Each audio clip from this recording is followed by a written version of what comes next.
इस कहानी का पहला एपिसोड सुनेंगे। चलो तो हम सुनते हैं। रुस्तम शहर के जाने माने बिजनेसमैन में से एक था। रुस्तम के 3 कंपनियां और 2 बड़े होटल थे। रुस्तम का बिजनेस बड़ा अच्छा चल रहा था। उस वक्त अंडरवर्ल्ड के पैर अच्छे से इस शहर पर जमे हुए थे और अंडरवर्ल्ड का खौफ भी इस शहर पे सारे व्यापारियों पर था। उस वक्त का सबसे बड़ा डॉन सेंट थॉमस था। सेंट थॉमस की इतनी दहशत थी, इस शहर के सारे व्यापारी, बिजनेसमैन और सेलिब्रिटीज उसके नाम से कांपते थे। सेंट थॉमस ने एक लिस्ट निकाली थी सारे व्यापारी और बिजनेसमैनों से पैसे और रंगदारी वसूल करने के लिए। उस वक्त उस लिस्ट में रुस्तम का भी नाम था।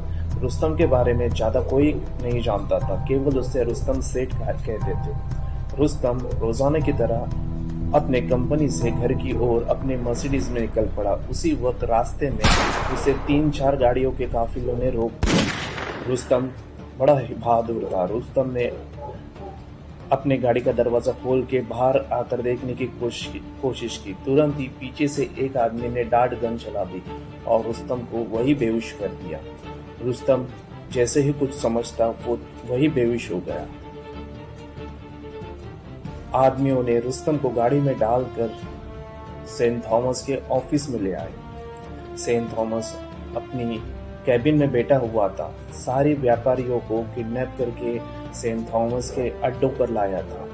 सेंट थॉमस ने अपने राइट हैंड पॉल से कहा, सभी आदमियों को लाकर मेरे सामने खड़े कर दो, मैं सबको देखना चाहता हूँ।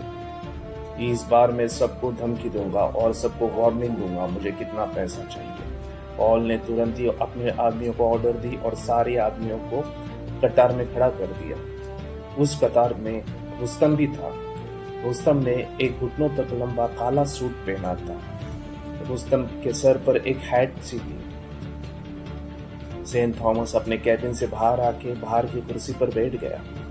उस वक्त वो अपनी नजरें सभी व्यापारियों के चेहरों पर घुमा रहा था। वो देख रहा था गौर से सभी व्यापारियों को। देखते देखते उसकी नजर एक जाने पहचाने चेहरे पर पड़ गई। उसने ठीक से देखने की कोशिश की, लेकिन रुस्तम दूर था, वो ठीक से देख नहीं पा रहा था। उसने पॉल से कहा, ये काले सूट वाले आदमी को आगे ले आओ। पॉल ने अपने 2 आदमियों को ऑर्डर दी, इस आदमी को आगे ले आओ। 2 आदमी रुस्तम को पकड़कर आगे ले आने लगे।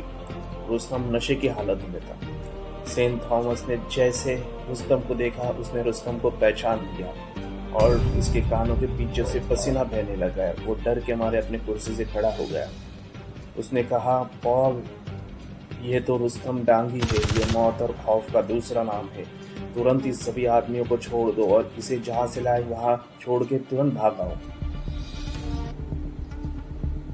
पॉल तुरंत ही अपने आदमियों को लेके रुस्तम को लेके उसके कंपनी के ओर चल पड़ा। उन लोगों ने रुस्तम को कंपनी के बाहर ही छोड़ दिया और तुरंत ही वहां से भाग गए। कंपनी के कुछ वर्कर्स वहां से गुजर रहे थे। उन्होंने रुस्तम सेठ को देख लिया। तुरंत ही वो भागते हुए आए। उन्होंने रुस्तम सेठ को उठाकर अपने ऑफिस में ले गए और कंपनी वर्कर्स ने डॉक्टर को बुला लिया। रुस्तम बेहोशों की हालत में था। सभी लोग सोच रहे थे रुस्तम सेठ बाहर कैसे क्या पड़े हुए थे।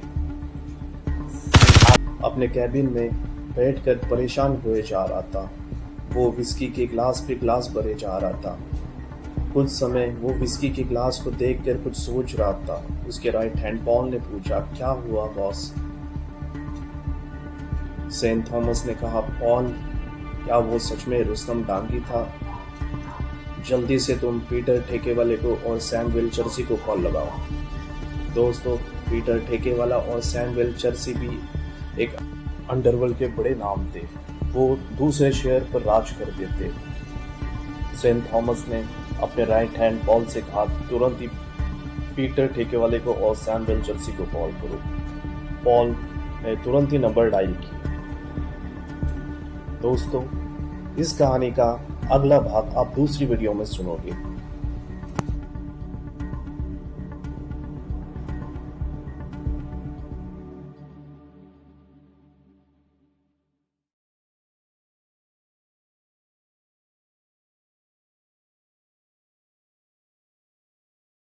वो तो एक बिजनेसमैन था, रुस्तम डागी।